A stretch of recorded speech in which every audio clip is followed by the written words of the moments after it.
एक कंट्री के prime minister को इस तरह से ऑब्जेक्टिफाई करना using words like butcher and this ना, आपके हो सकते हैं आइडियोलॉजिकल डिफरेंसेस किसी के साथ, मगर एक कंट्री का प्राइम मिनिस्टर है वो, देखिए it doesn't matter what Bilawal Bhutto believes or what he thinks is right and what he thinks is not right, but the fact is एक manners होती है, एक लहजा होता है बोलने का।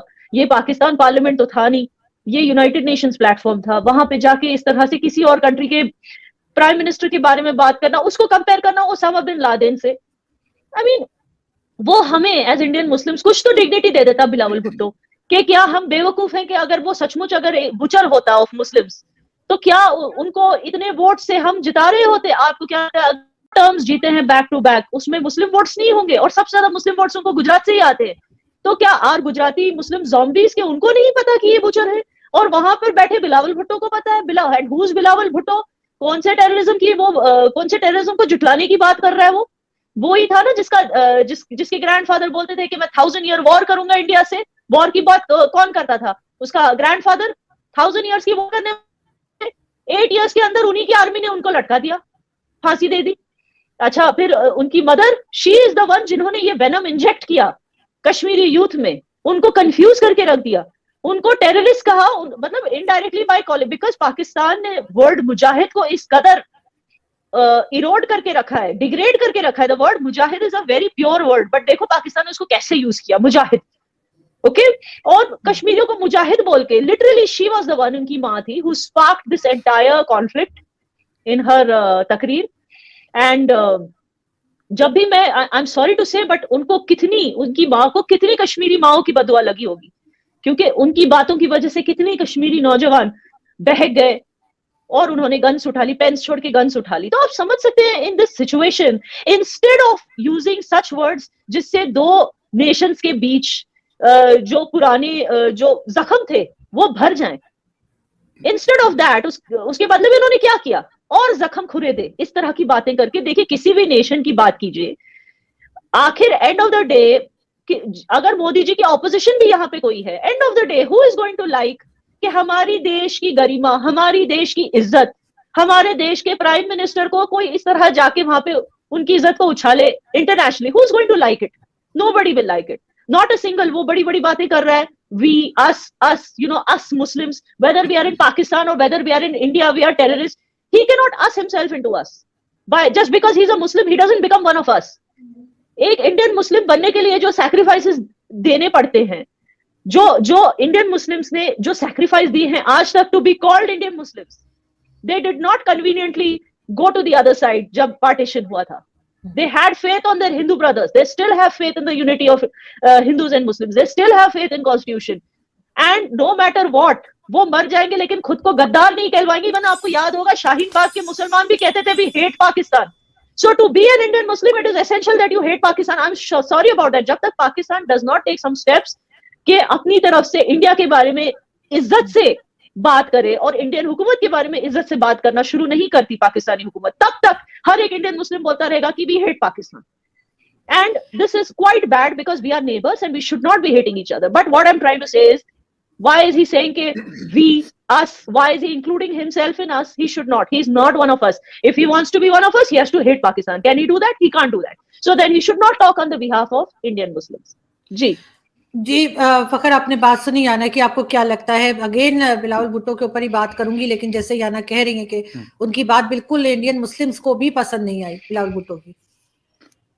देखिए, इंडियन मुस्लिम्स वहाँ के सिटीजन हैं हिंदुस्तान के, वो उनका जो नेशनल आईडी कार्ड होता है, उनका पासपोर्ट होता है, वहाँ पे वो रहते हैं, उनके घर है, वो वहाँ की शहरी हैं।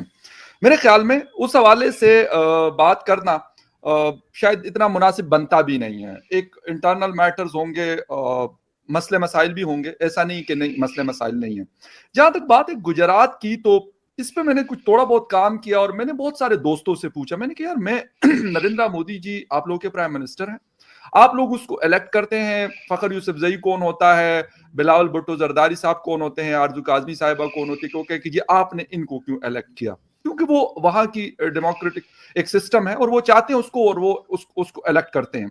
लेकिन मैं एक सवाल ये मेरे माइंड में आता है कि यार कोई ना कोई तो उस वक्त लीड कर रहा था। ये वाकया तो कोई डिनाई नहीं करता कि गुजरात का वाकया नहीं हुआ, मैंने नहीं ख्याल कि कोई भी इंडियन वो मुझसे एग्री करे या डिसएग्री करे, इस बात से जरूर एग्री करेंगे कि हाँ गुजरात में हुआ जो भी मसला हुआ, जिसकी वजह से भी हुआ, लेकिन वहां पे क्योंकि जो सीएम होता है वो हेड ऑफ द प्रोविंस होता है या स्टेट आप कह सकते हैं, जिस तरह प्राइम मिनिस्टर पूरे कंट्री को आजकल नरेंद्र मोदी साहब लीड कर रहे हैं अपने हिंदुस्तान को, तो उस वक्त वो गुजरात को कर रहे थे गालिबन। मैं ये नहीं कह सकता कि जी वो कोई खुद उसने कोई चीज उठाई थी और किसी को जाके मतलब हिट किया, ऐसा तो नहीं था, ऐसा तो ना पाकिस्तान को कहना चाहिए और ना ऐसा हुआ है। ये चीज हमें थोड़ा सा हम ये करते हैं बाज़ औक़ात, हमारे साइड के लोग हों या दूसरे साइड के लोग हों। मेरे बड़े फेवरेट शख्सियत हैं डॉक्टर जयशंकर साहब, बिलीव मी, मैं आपको बिल्कुल ये कोई मतलब कोई लगी लिपटी नहीं है, लेकिन उसके काम की वजह से वो मुझे पसंद है।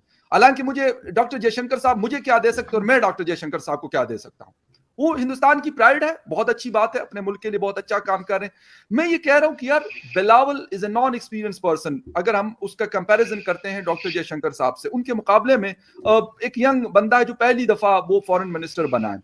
मैं ये बताऊं कि याना ने बहुत अच्छी बात की कि हमें हेट को कम करना है, तो बात यह है कि मैं ये नहीं कहता कि यार गलतियां पाकिस्तान की तरफ से नहीं हुई होंगी, हिंदुस्तान की तरफ से नहीं हुई होंगी, दोनों की तरफ से गलतियां हुई होंगी। हाँ, किसकी तरफ से ज्यादा हुई किसकी तरफ से कम है, ये एक बात इस पे हो सकती है कि भाई आपने ज्यादा गलतियां की हमने कम की, ये बात बिल्कुल मुमकिन है और मुनासिब भी है।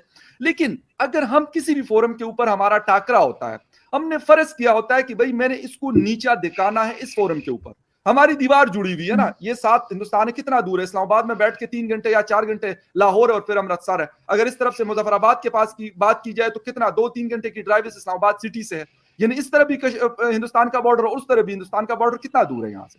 लेकिन इसके बावजूद हम लोग तीसरे मुल्क में जाके, अमेरिका में जाकर एक दूसरे को यानी हमने नीचा दिखाना है। डॉक्टर जयशंकर साहब भी बड़ा जबरदस्त काम कर, यार मैं कहता हूं अगर पाकिस्तान ने जो गलतियां की, बहुत सारी गलतियां पाकिस्तान ने मानी भी है, ये बात भी हमें माननी पड़ेगी, बहुत सारी। कश्मीर याना मुझसे ज्यादा बेहतर कश्मीर को क्योंकि एज ए जर्नलिस्ट कवर करती है, एज ए वहां की रेजिडेंट है, वहां रहती है, ज्यादा बेहतर हालात को देखती है, जानती है, और क्योंकि वहां पे मौजूद है तो लाजमी सी बात है, मैं इस्लामाबाद में बैठकर अगर मैं तबसरा करूंगा तो शायद उसमें वो वैल्यू उसकी नहीं होगी या वो वेटेज नहीं होगा जो याना खुद करती है। लेकिन मैं ये कह रहा हूं कि यार पाकिस्तान अगर इंटरफेरेंस करता तो जो 370 और 35 खत्म हुआ उसके बाद कश्मीर के हालात खराब हो सकते थे या करवाए जा सकते थे, लेकिन नहीं हुआ, स्टेबिलिटी हुई। जनरल बाजवा का अपना रोल था, हिंदुस्तान का भी उसमें रोल है, ये नहीं कि वन साइड रोल था। तो यार उन चीजों को तो हम कम से कम ये कह सकते हैं कि यार ठीक है, माजी में ये किया, ये मुंबई अटैक की बहुत ज्यादा हम यही चीज याना से पूछते हैं ना कि जैसे 370 की बात की याना फखर ने कि उसके ऊपर पाकिस्तान ने कुछ खास, मतलब वैसे तो खैर इमरान खान खड़े हो जाते थे हर फ्राइडे को। की बात कर रहा हूं, इंटरफेरेंस की बात करूं, वर्ल्ड फोरम पे यूनाइटेड नेशन में इमरान खान और एसएमक्यू जो है शाह महमूद कुरैशी ने, उन्होंने बातें, इंटरफेरेंस तो हुआ है फकर साहब, इंटरफेरेंस तो बहुत हुआ है, like she mentioned about that हर फ्राइडे को खड़े हो जाना, they tried their best, but यहाँ के लोग they did not succumb to it. Sorry to interrupt you, लेकिन मैं दूसरे इंटरफेरेंस की बात कर रहा हूं जो पहले बंदूक के जरिए होती थी, वो वाली इंटरफेरेंस नहीं हुई। ये वाली तो खैर ये तो एक नैरेटिव का पाकिस्तान का हिस्सा बना हुआ है।